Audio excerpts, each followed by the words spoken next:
Nicole.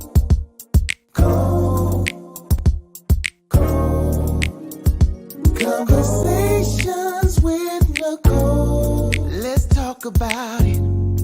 Tell me all about it. I'm here. I wanna know what's on your mind. Ooh, the world needs to hear from you, and I'm so glad to have a conversation to reach the nation. And it's all about you. We'll help each other to discover innovative ways to positively change the world. Let's talk about.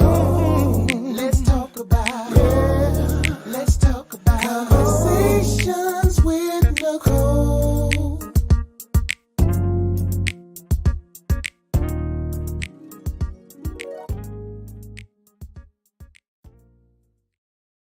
Greetings. Welcome to Conversations with Nicole. I am Nicole Everett, your host. And Conversations with Nicole is a talk show based in Tallahassee, Florida, focused on connecting the community through conversations. And today is what I call Wellness Wednesday, which is an opportunity for you, me, and my guests to talk about whatever it is we want to talk about. And today we are talking about grief.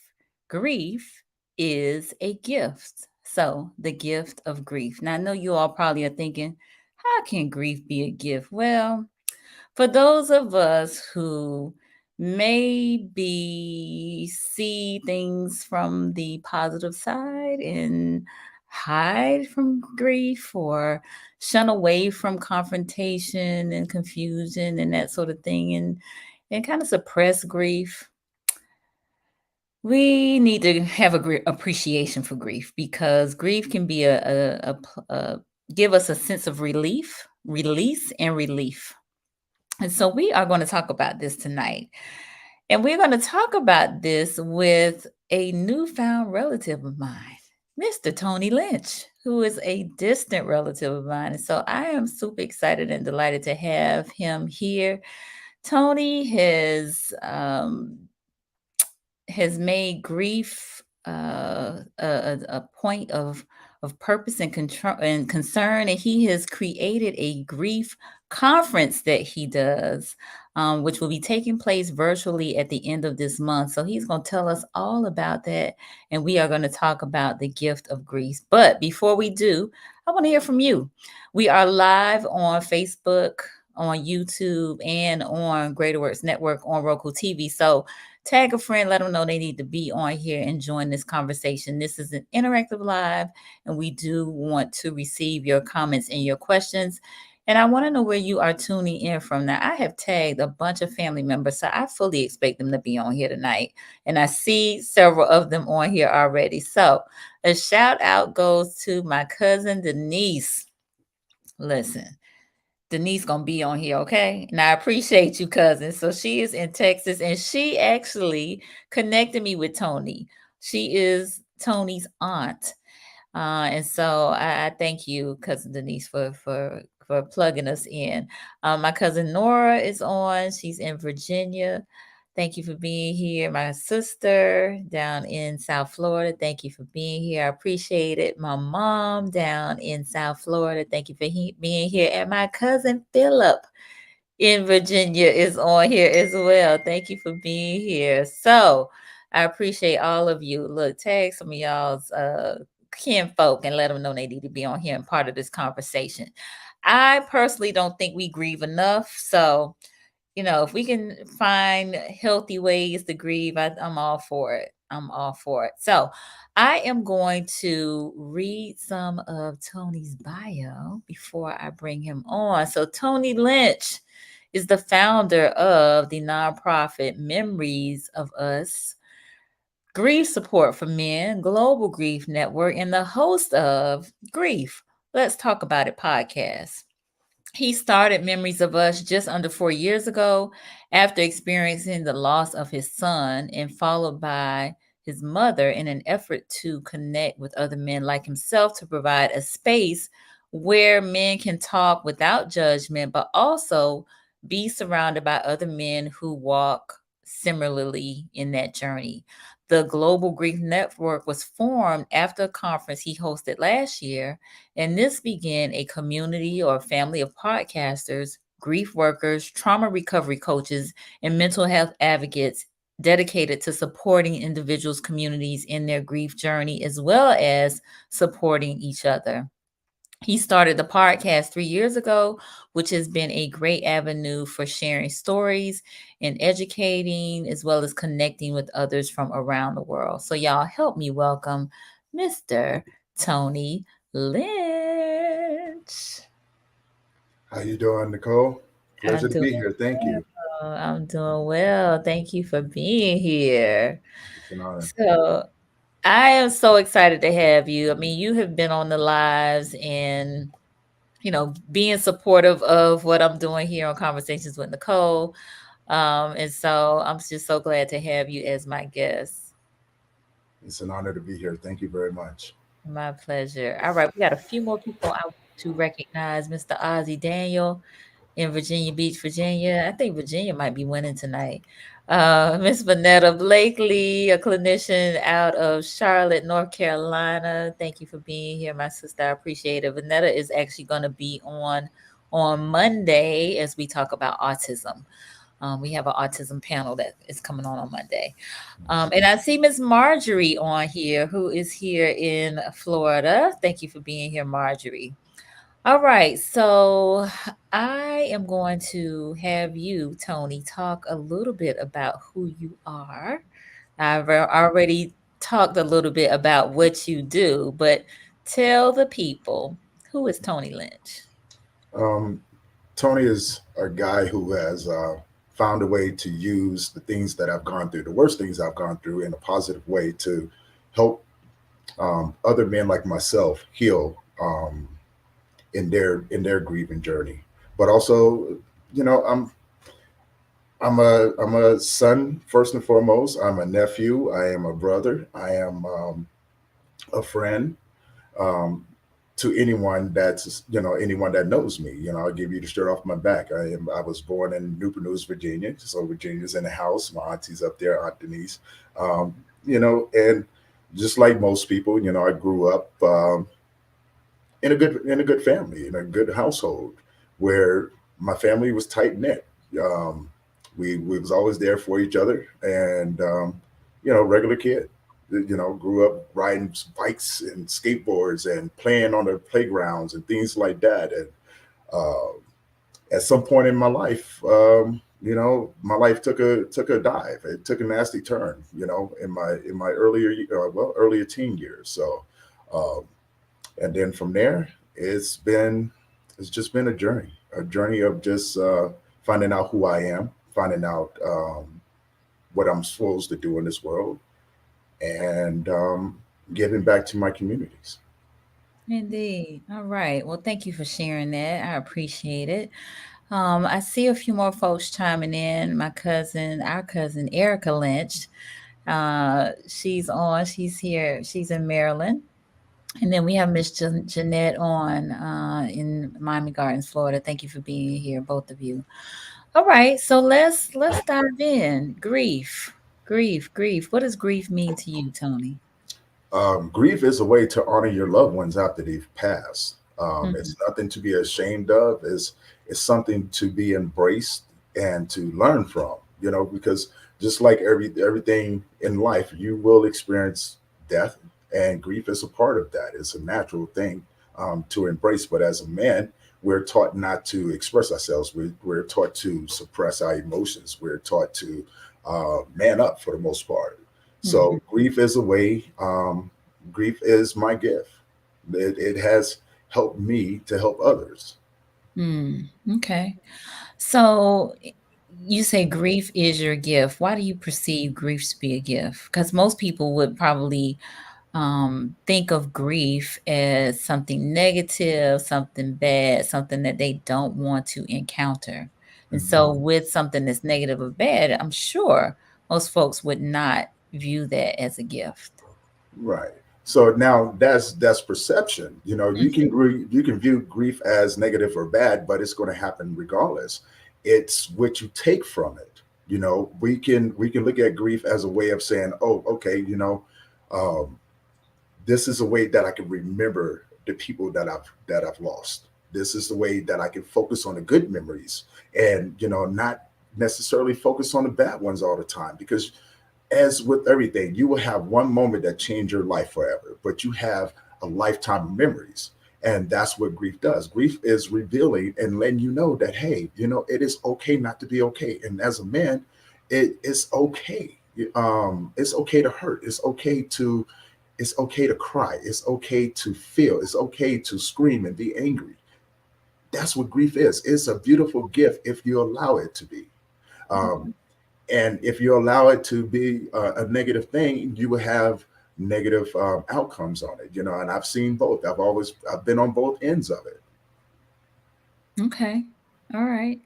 I see a few more folks that I want to give a shout out to. Our cousin Cheryl, who is in Suffolk, Virginia. Thank you for being here.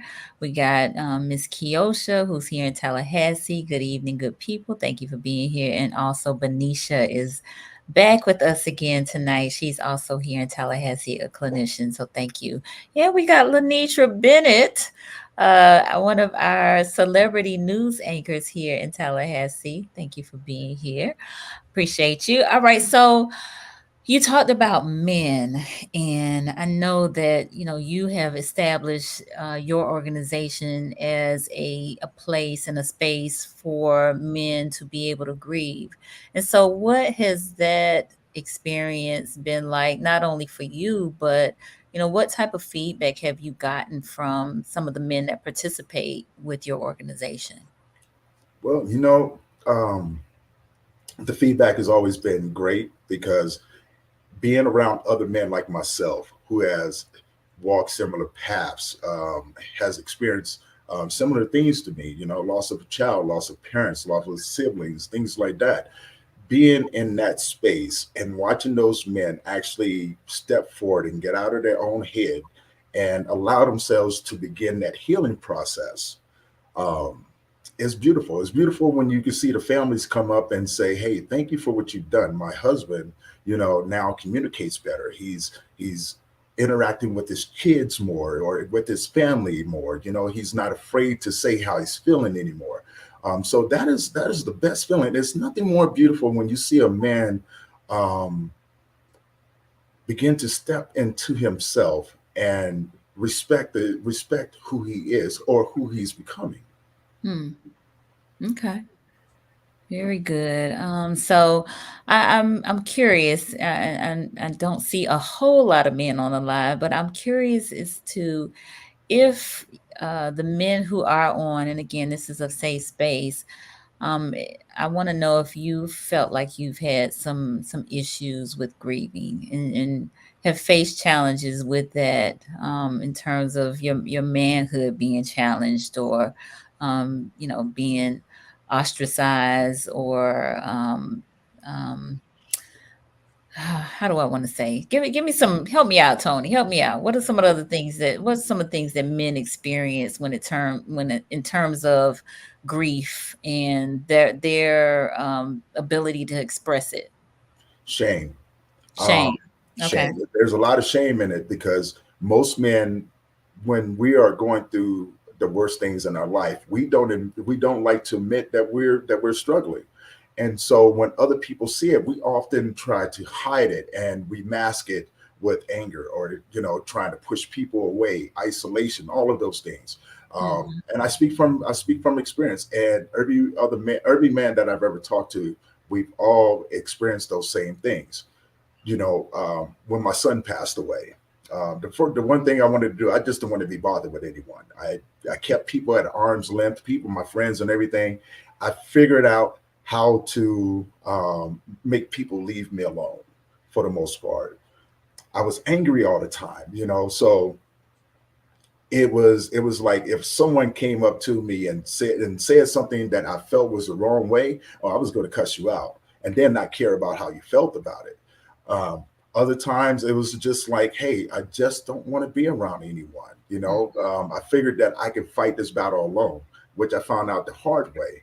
Most men, when we get to a certain point and we can't take it anymore, well, that's where we get those statistics about men committing suicide.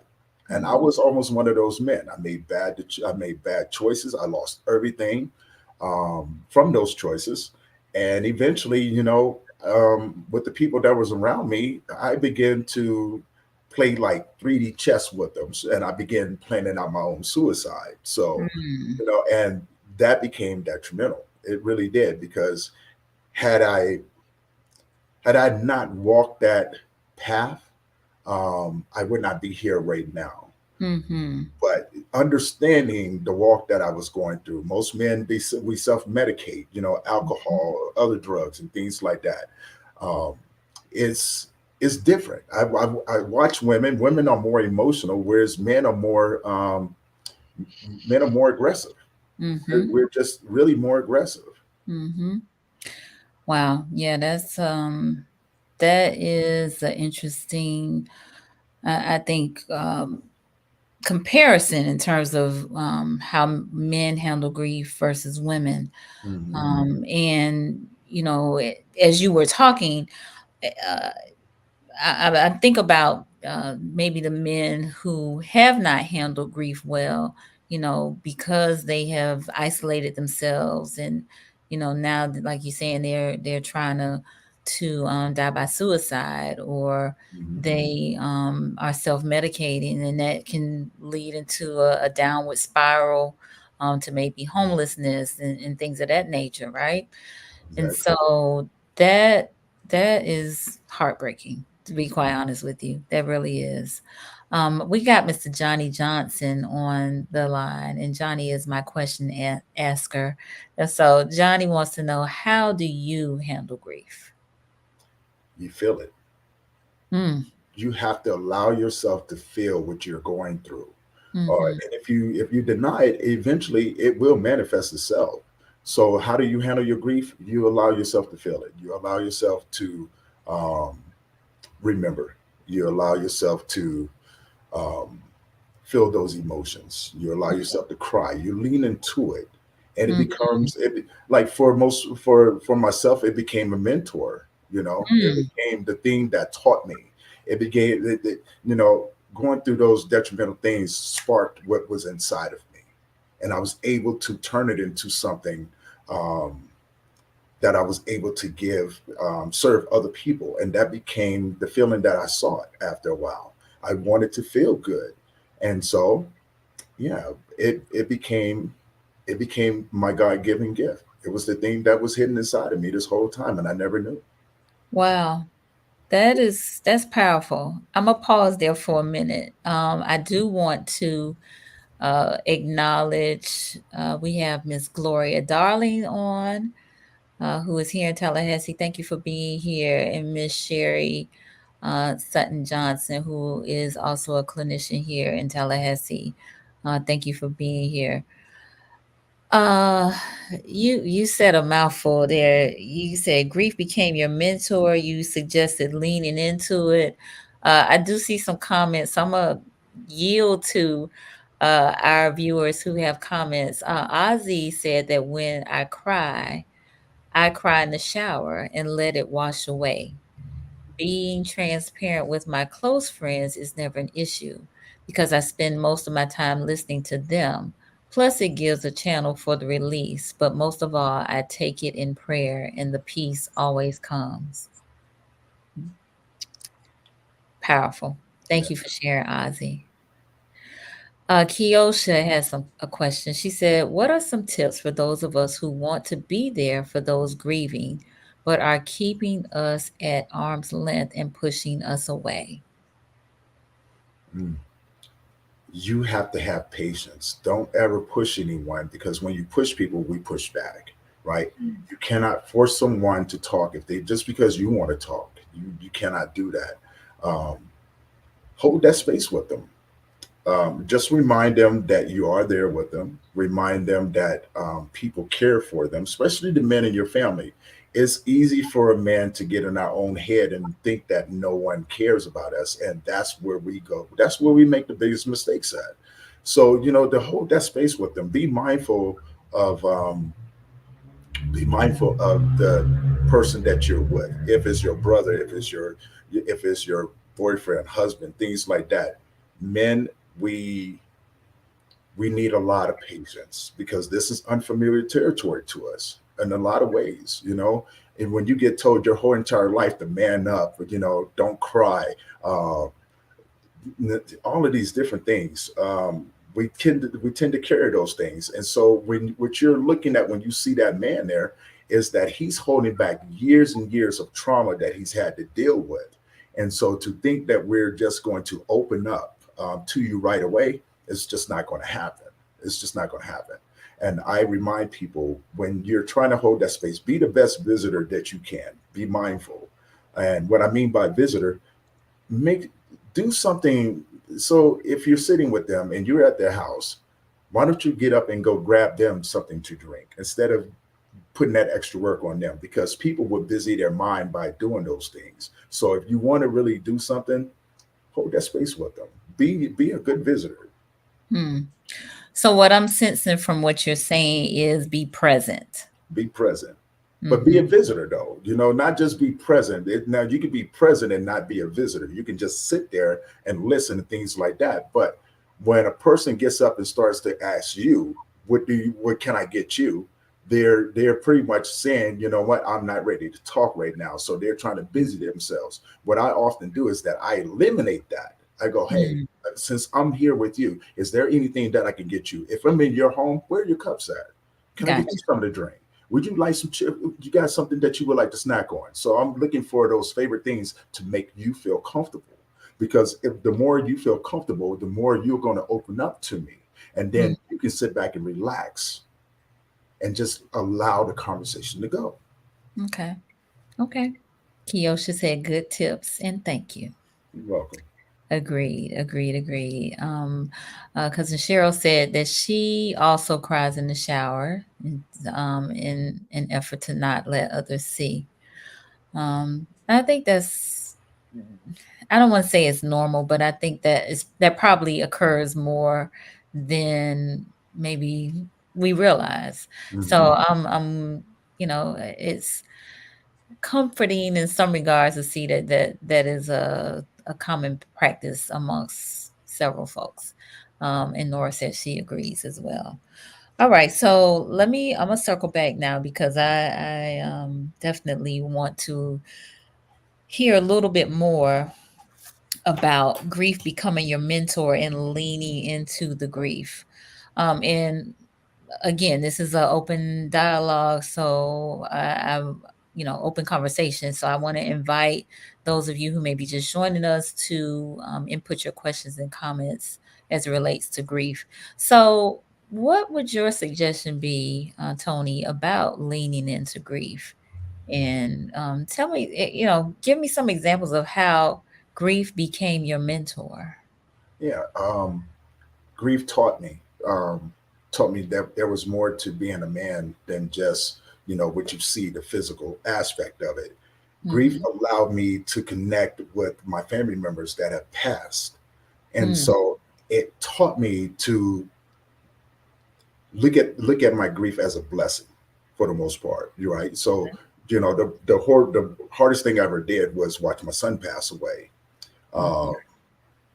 and so when he passed away, you know, I had to figure out what my next steps were going to be. And once that book opened up inside of me, I realized that he wasn't gone. He was still there. I was able to tap into that energy and still feel his smile. I was still Mm-hmm. able to hear his laughter. I was still able to allow my soul to connect with him. So that's what I mean. It became my mentor. It let me understand that death doesn't stop anything. Mm-hmm. It doesn't stop anything. It opens up the doors for you to love and remember how you loved and Mm-hmm. remember what that feeling was like. And so I began to lean into that. And it was painful. Yes, it was definitely painful. It was part of my healing journey. But Mm-hmm. also, you know, it was like all of these different things that came about that I didn't understand. It was there and it just made sense for me to do. You know, no more running from it, but sitting with it and There's been many a nights where I laid on the floor and cried my eyes out. And I used to be that guy that cried in the shower as well. But then I understood that, over time that no one, every time I cried in the shower, everyone else still assumed that I was okay. So Mm, it allowed me to begin to express myself in front of other people and not care about what they thought. But it also let them know that I wasn't okay. I mm, wasn't okay. And mhm. that, it was just it just became that book. It became educational for me. Wow. Okay. Thank you so much for sharing. Um, Cousin Denise said she cries out and asks God to help her. Hmm. Have you gotten to that place? Have you had those moments? All the time. All the Hmm. time. There's days where I'm hurting. I'm coming up on my 7-year anniversary with my son and my 8-year anniversary with my mother. Hmm. Or my 5-year anniversary with my mother, and so it. I have those moments. It doesn't go anywhere just because I've come to a place of acceptance. Hmm. Um, it doesn't stop. It just means that I'm okay with it now, Yeah. but I still honor them.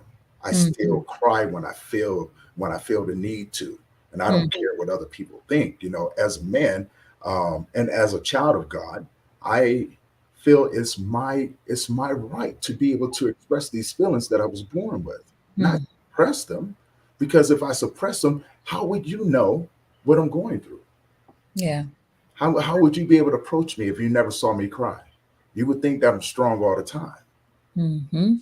That would be the worst thing that you can ever do, because then you forget that I'm going through these things, and you tend to dump those things on top of the things that I'm already going. So it helped me set healthy boundaries with people.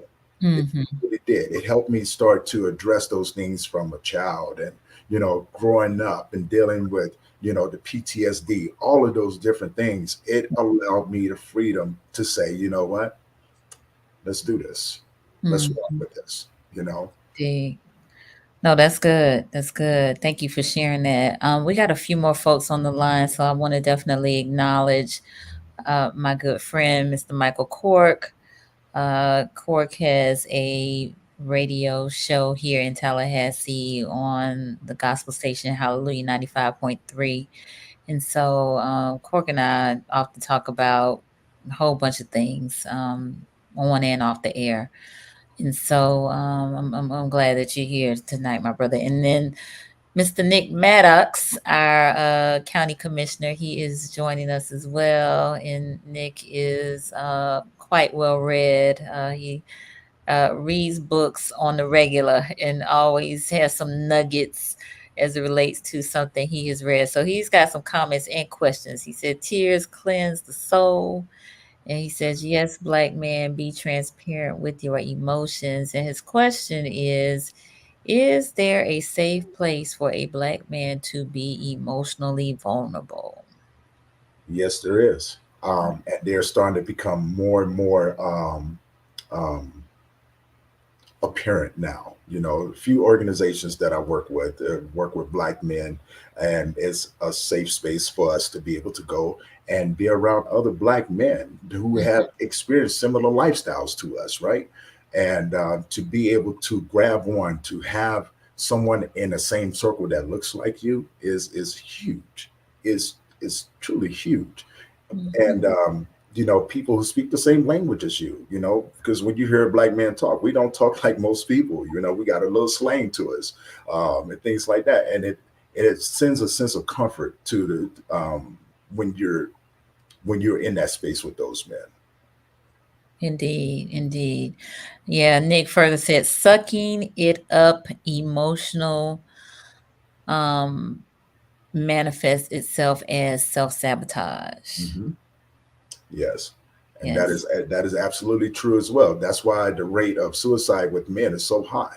That's Mhm. exactly what that means. When we suck it up, we don't allow ourselves an outlet, and Yeah. so eventually, over a period of time, it becomes a lot. Because when you talk to the average man, And what we go through on a day-to-day basis in today's world, we carry the weight of a lot. We don't want our families to know that we're struggling and things like that. We don't want our friends to see us breaking down, because we always feel that they're going to have some sort of opinion or Mhm. judgment about what we're going through. So we we hold it in.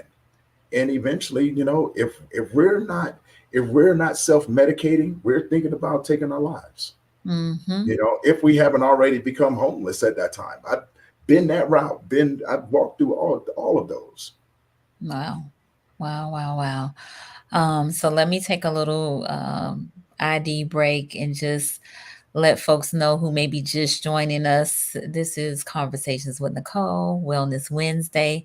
I am on with Mr. Tony Lynch, who actually is my cousin, and we are talking about grief. Tony has a business that is focused on grief, and he has a grief conference that he is doing, second annual. The Global Grief Network is his organization, and he does a grief podcast.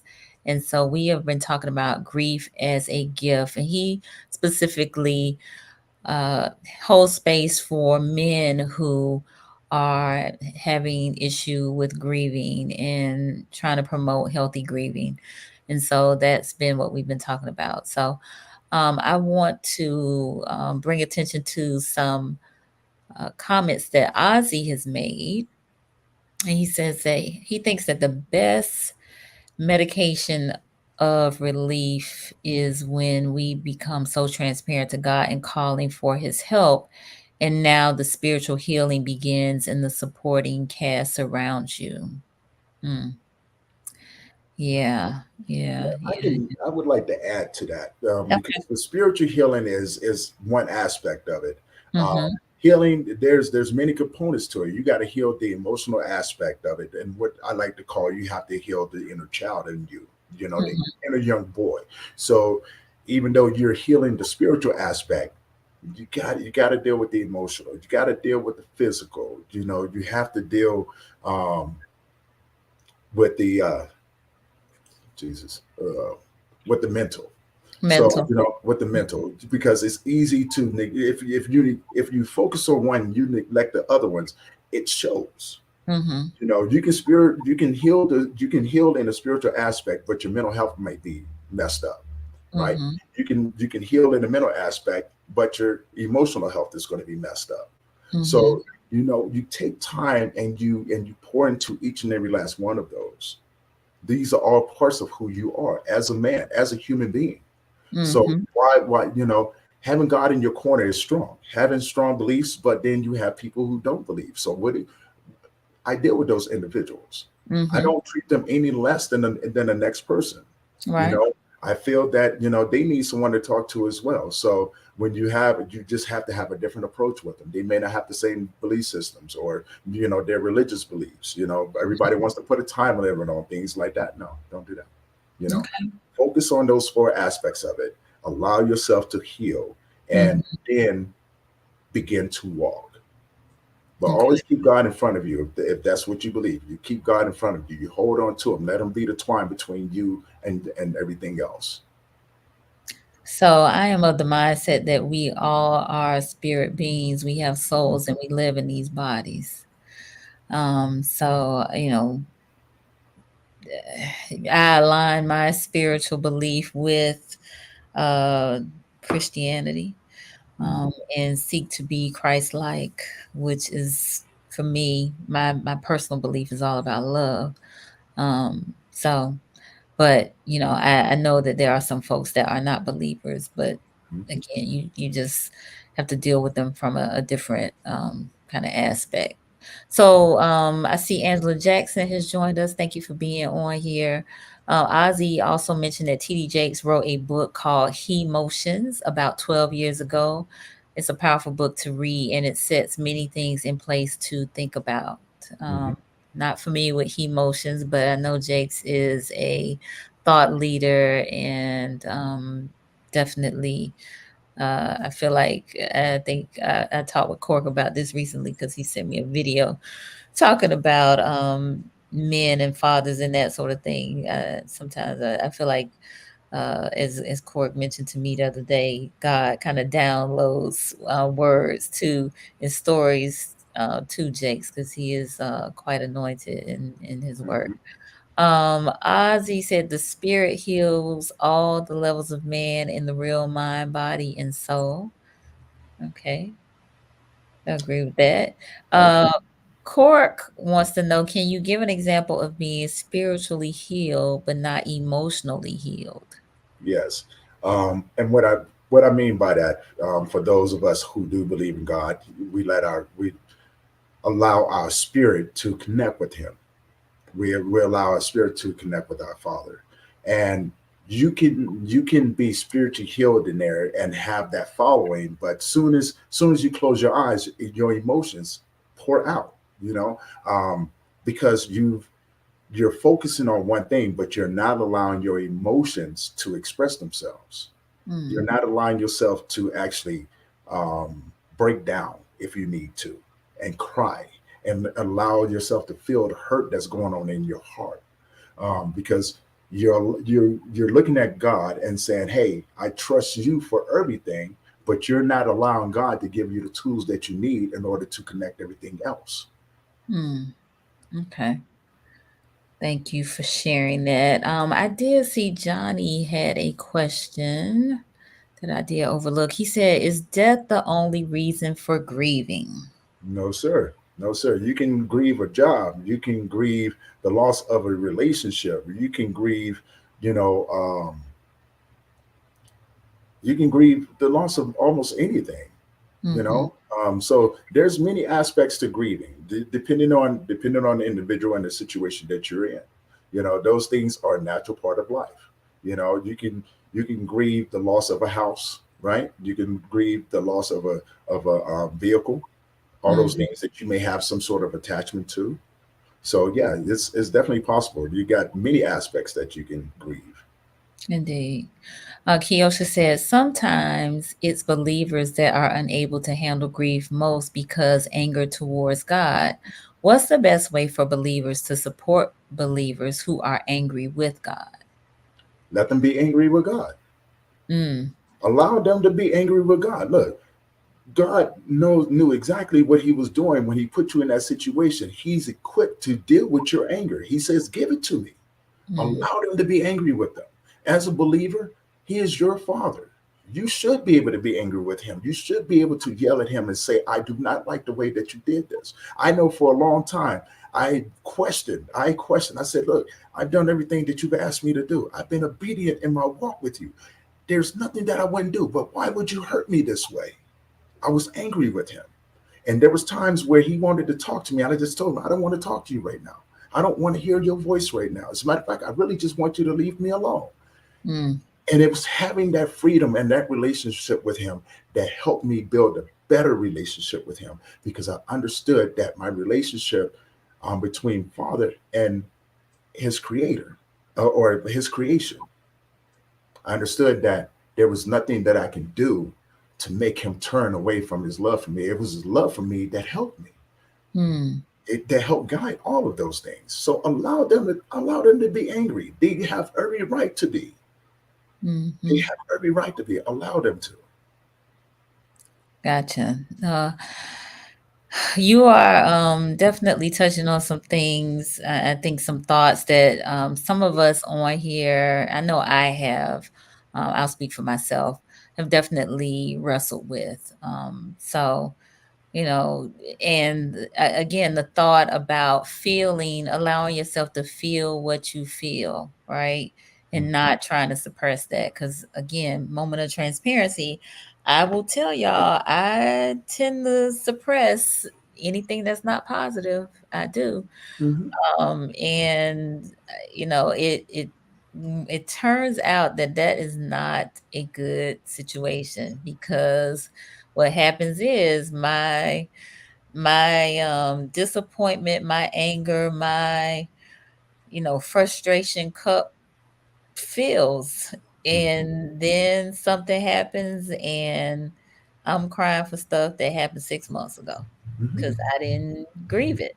And so I'm just here to tell you it's not a good thing. Mm. Grief is revealing. That's what grief does. Grief allows you to peel back the layers of everything that you've ever gone through. If you've never if you say, for instance, you may have had something happen to you when you was 13, 12, 11, 10 years old, right? And you suppressed it, and over years, you have it in the back of your mind, but you never really addressed it.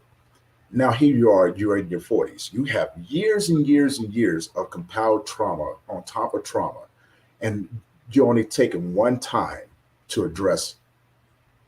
You're going to have to go back. You're going to have to be the person that you needed when you were a child, and that's okay, because I think it's important that as grown-ups, you need to go back and grab that inner child and let that inner child know that it's okay, and be able to walk with him, grow with that inner child into adulthood, and allow yourself to go, you know what, I know these things happen, but it's better now than later. Indeed. So we got some folks chiming in. My cousin Erica said emotions always find a way out. Hmm. Yes, they do, cousin. Yes, they do. Ozzy said, draw nigh to God, and he will sure draw nigh to you. It is law and experience is the best teacher at times. Hmm.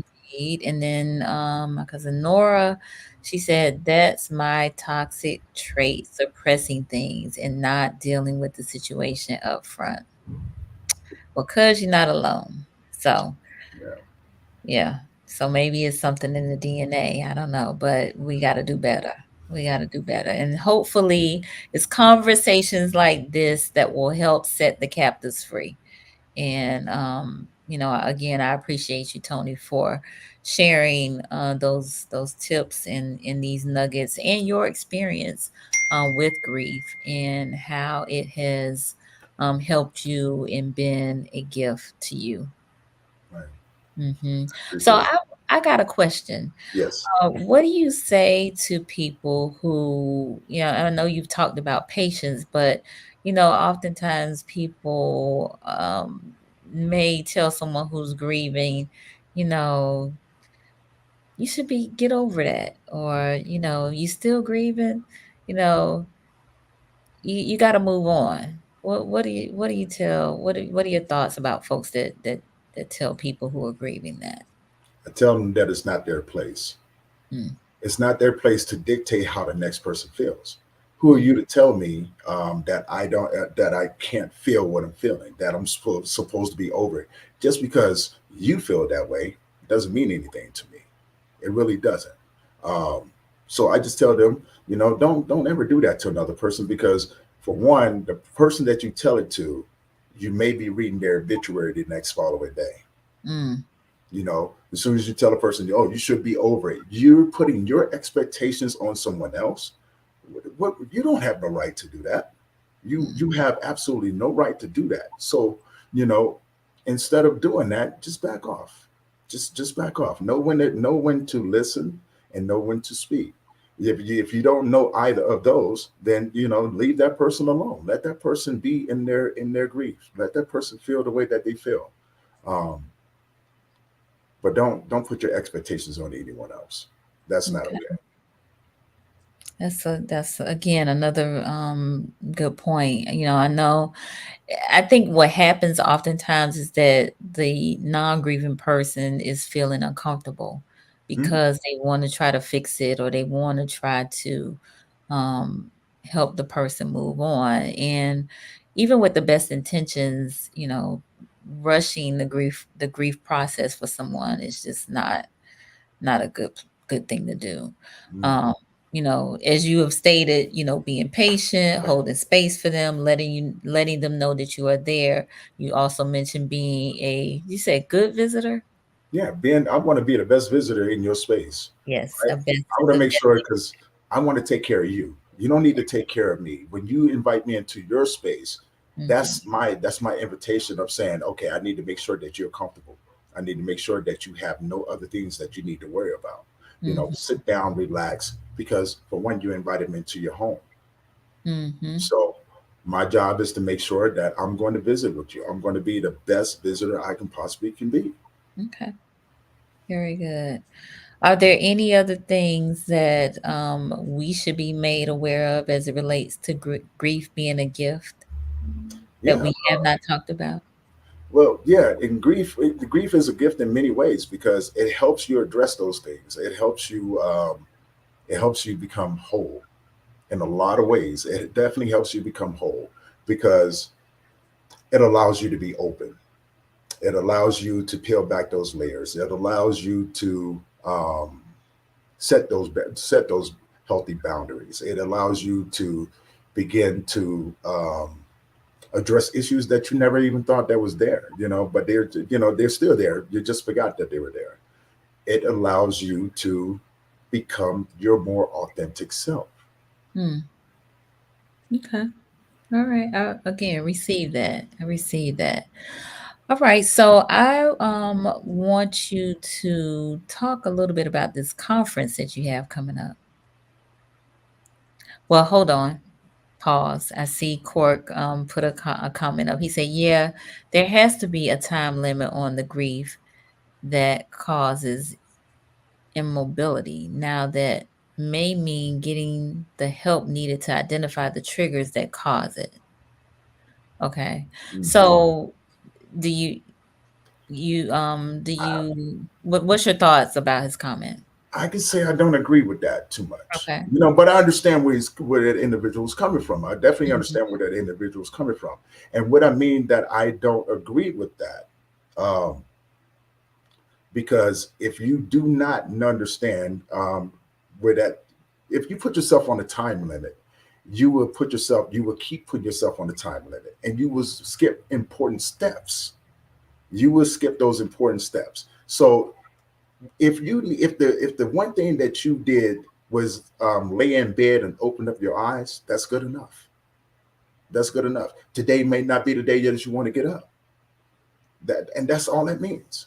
So allow yourself and it reveals those triggers. I do agree that, what I'm saying, it helps you identify those triggers because while you're sitting there and you're allowing yourself to grieve and go through there, um, those triggers come up because they're part of your psyche now. You may listen to a song that may spark some deep embedded emotions that bring up something, and the only thing that you want to do is just sit there. And that's okay. That's definitely okay. So, Ozzy put up a comment that I think may bring a little bit more clarity to. He said that Michael may be speaking about getting the coping skills and dealing with it, but being present in every emotion, which I also agree with Ozzy. Yes. You know, because I think what Cork, you can chime in if I'm, off the mark with my comment, but you don't want grief to be debilitating from the standpoint of your inability to function, because you gotta live, right? You have to live. Mm. But in order to live, you're going to have to go through those things. Indeed, indeed, You have to go through them.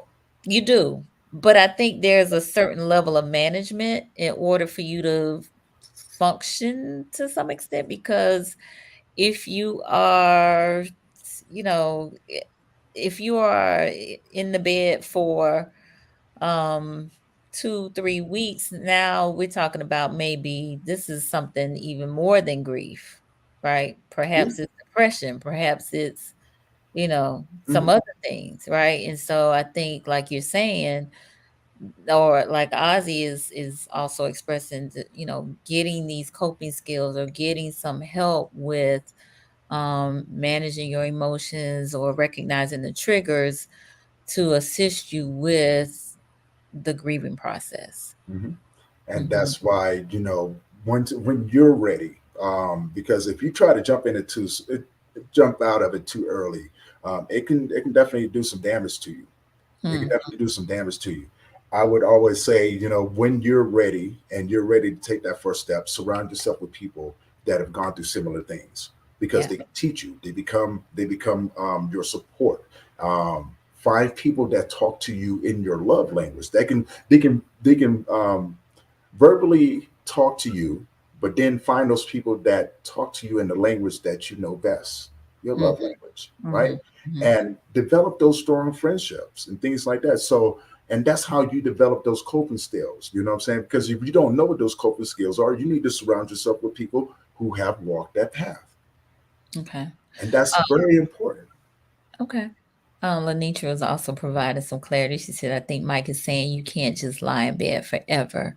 It's okay to do, but at some point you may need to get some help if you can't function, which essentially is the same thing you are saying. Mhm. So you can still grieve, but still try to live. And Court just followed up saying, but in order to live, you have to manage it within a time, or now you'll have grief and homelessness. Yes, I've been Mm-hmm. there and I've done that. I've Mm-hmm. been there and done it. When my mother passed away, my decisions led me to losing everything. I Mm-hmm. was homeless. I lost everything. Yeah. I began to self-medicate with alcohol, with marijuana, all of those things. But I have been that guy that would, that laid in bed and didn't want to. I didn't want to be bothered with anyone. I wasn't ready. No one was going to dictate for that for me. I was when I was ready. I made the decision and said, okay, I need to do something different. Mm-hmm. But you have to make that choice in the time frame that you see fit. you know Okay. don't rush it. Do not rush it. The rushing never it's not going to get you closer to where you need to be any sooner. It really isn't. As a matter of fact, if you rush it, you can get pushed back a little bit more, Mm-hmm. because it's just like counting or saying your alphabets. You have to go through it. You have to go through those steps. Mm-hmm. You know what I'm saying? Don't try to skip from A to Z. You know what I'm saying? Go straight from A to Z just because you see the next person walking around. You don't know what that person had to go through. You don't know how many nights or how many days that person had to lay in bed. Yes, I was that guy who didn't function. I did not function. And I felt that I had every right not to if I didn't want to. If I didn't want to go out of my house, I didn't. I was just fine being alone. So what I'm hearing from you, Tony, is that everybody's journey is different. Right. And while, ideally I think we think that um homelessness might not be what you want, but that might be part of your journey Hmm.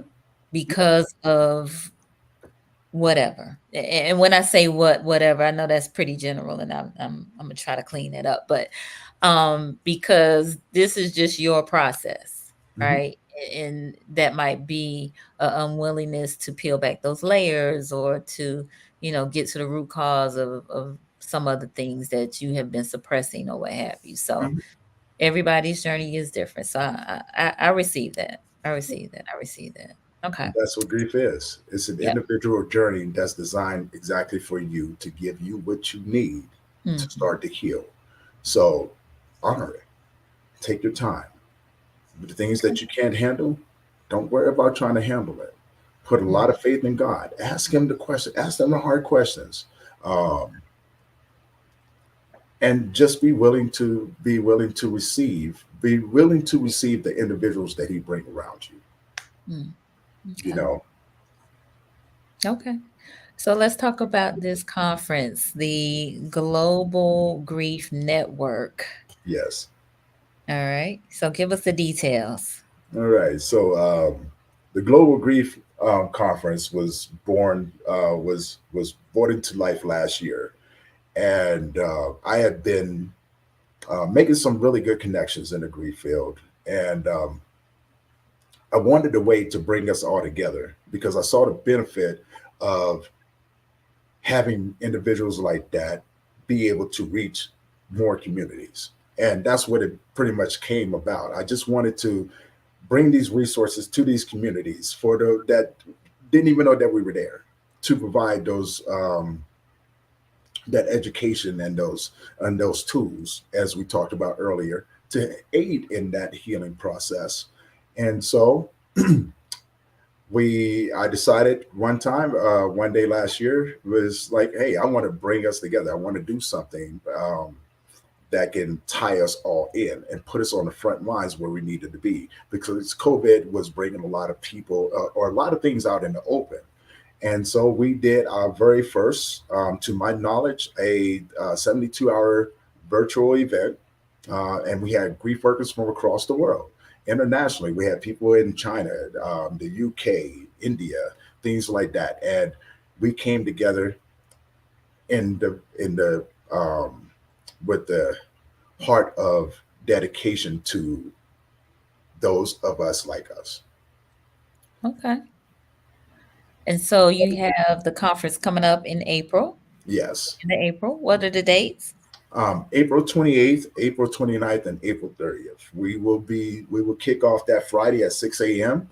Um, and again, we have some really amazing presenters. We even got more this year than we had last year. And with everything from child loss to sibling loss to COVID to, we have podcasters bringing amazing stories to the table. We have table talks, we have panel discussions, and all of those things with our heart centered,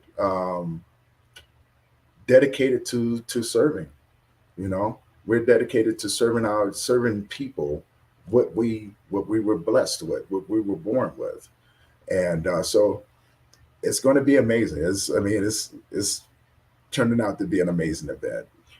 Awesome. So I know you and I talked, and you said last year you had about 57 presenters Hmm. over 72 hours, Hmm. and you broadcast on about 12 platforms. Yes. We All right. broadcast on about 12 platforms. For our very first one, we had over 32 people show up for those 72 hours, and we went 72 hours straight. So Wait, it you had was 32 people? 3,200, 3,200. Okay. 3,200 people, 3,200 people, attendees. attendees. And Okay. this year we're already top. We've already quadrupled that. We got 10,000 registered on LinkedIn. We got another 4 to 5 registered on Facebook, and those numbers are still coming in. Wow. So we are we're pushing ourselves in the right direction to be on the front lines to help those individuals that are out there, Okay. that need us. Nice. I see Kiosha's comment. She said grief. And let me just mention that real quick. She said, grief is like our DNA. We all respond to it in our own way. I think that is Yes, very ma'am. well said. Thank you, Kiosha. All right. So the conference information is on the screen now. You can go to globalgriefnetwork.org to register and get more information about the presenters and all of the details related to the conference. And it's not, is it just for men or is it for women as well? No, no, it's for everyone. So the Global Grief Conference is for everyone. We have Okay. men, women, children, people who have lost pets and things like that. We Uh, have something for everyone. mm, My men's group, Members of Us, is dedicated to men, okay. and but yeah, we want to be open to everyone, because if we wasn't, we'd be secluding the whole world out there um, that could actually benefit from what we do. And we Gotcha. don't want to leave no one out. That, no person should be able to walk away from that conference, and not have some sort of tools to help them in Yeah. that walk. All right. You got some virtual tissue for us at this conference? Hopefully, we working on that. We definitely working on that. All right, good deal. All right, Ozzy said, always magnify the process of thinking during the time because most assessments come through thought processes. Hmm. Ask the tough questions, but think through it. Hmm. This places the emotions in the right way in dealing with things, yet it is a step by step process. Yes, Yes. and I that's exactly what that is. It's a step by step process. It's Mm, your process. So you take the necessary steps. You go through it, and I promise you, if you do not stop, you go through the other side. It has something waiting for you, and mhm. it's always been proven since I've been doing it. And um, allow yourself to want what's rightfully yours, and that's um, to become the better version of yourself, not just for yourself, but He said the link didn't work. So so you the Global Grief Network should be .com. .com. Yeah, Okay. the Global Grief Network should be .com. All right. Um, We'll get it together. yes, we will. We're gonna get it up again. Thank you, Cork, for sharing that. Let's see. Kiosha said another great conversation. Thank you, Kiosha. All right, Tony, let me give you an opportunity to share any closing remarks that you have and share also how folks can connect with you. Yes, of course. Um, I would say don't try to walk it alone. Hmm. You know, there's great people out there that's willing to walk with you. I'm one of them. I am dedicated to meeting you where you are, wherever you are in your process. So, and don't be afraid. Don't be afraid to not be okay. Hmm. Definitely don't be afraid to not be okay. You know, we've all been there. We human beings. This is what we do. Um, and if you haven't experienced it, you will. You know, but know that there's people out there for you. Hmm. And you can find me on Facebook at Memories of Us Ltd. I have a Facebook group up there. You can find me on my website, memoriesofus.org, where if you need to, you can set up a time to call me and I'll do a one-on-one consultation with you. And I do all of this stuff for free. You know, um, we you can find me on Instagram, Men's Grief Support. I post things on there all the time to help people. And so, yeah. Okay. Love it. Love it. Love it. Love it. Um, so we're getting comments from folks saying great conversation. Yes, Magnolia, who's a clinician here in Tallahassee, don't be afraid to not be okay. Yes, agreed, agreed. If this has been beneficial for you all, those of you who have not uh, done a comment, please let us know by giving us an emoji heart or thumbs up or something to let us know that this has been beneficial. And I want to also just encourage you all to keep this conversation going and to follow Tony on the social media platforms that are scrolling across the screen, as well as check out the globalgriefconference.com, which will be taking place April 28th through 30th. 3 days of grief conferencing on all types of um, topics related to grief. We again have been talking about grief as a gift, and hopefully, you will also see it in that manner and find some healthy ways to grieve. All right.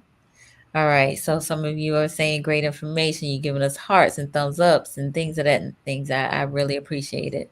All right. So Cork is saying check the sites. Listen, Cork is a webmaster as well. So he big on those websites. So he's saying that the site is not, is it memoriesofus.org or .com? Yes, memoriesofus.org. I've it's been having problems with it, but you can definitely check it out. Okay. It should be up and running. It Okay. All definitely right. should be up and running. If not, Court, reach out to me and I'll send a hyperlink to you. Okay. So Thank you. Thank you so much. All right.